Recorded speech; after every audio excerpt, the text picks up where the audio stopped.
Hello बच्चों, आइए प्रश्न को समझते हैं। प्रश्न दिया गया है e की घात x का वर्गमूल x के सापेक्ष अवकलन गुणांक ज्ञात कीजिए। तो इसमें e की घात x का हमें वर्गमूल x के सापेक्ष अवकलन गुणांक बताना है इस प्रश्न में। तो इस प्रश्न में जो मुख्य अवधारणा होगी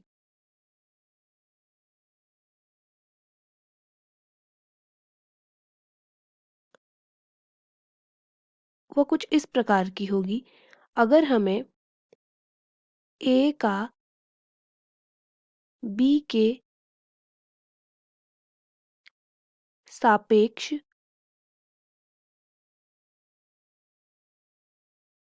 अवकलन गुणांक चाहिए,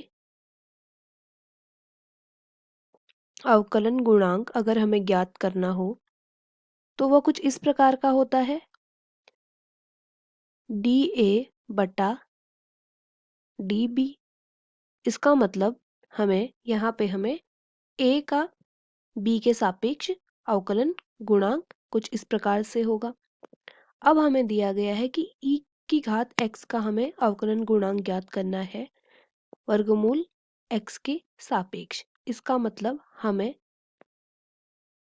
अगर हम मान लें कि y बराबर e की घात x है तो हमें ज्ञात करना है dy बटा d वर्गमूल x। इसे हम कुछ इस प्रकार भी लिख सकते हैं dy बटा d की घात x बटा d की घात वर्गमूल x बटा d की घात x।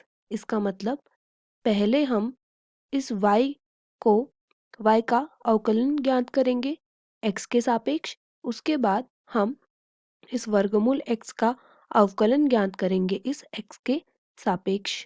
अगर हम dy बटा dx बात करें तो इसका मतलब ये हो जाएगा d बटा dx गुणा e की घात x। e की घात x का x के सापेक्ष अवकलन हो जाएगा e की घात x। अब हमें ज्ञात करना है d वर्गमूल x बटा dx।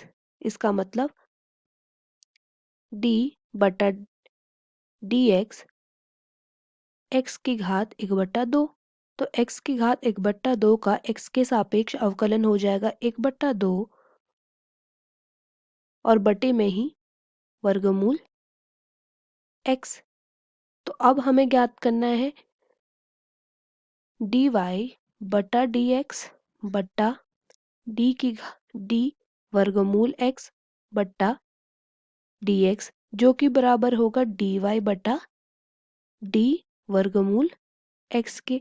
तो इसका मतलब dy बटा dx है हमारे पास e की घात x बटा d वर्गमूल x बटा dx है हमारे पास 1/2 वर्गमूल x।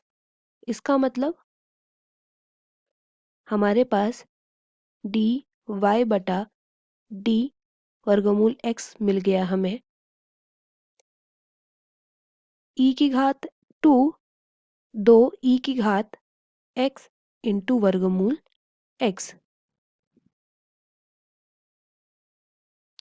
तो बच्चों इस प्रश्न का उत्तर है 2 e की घात x गुणा वर्गमूल x।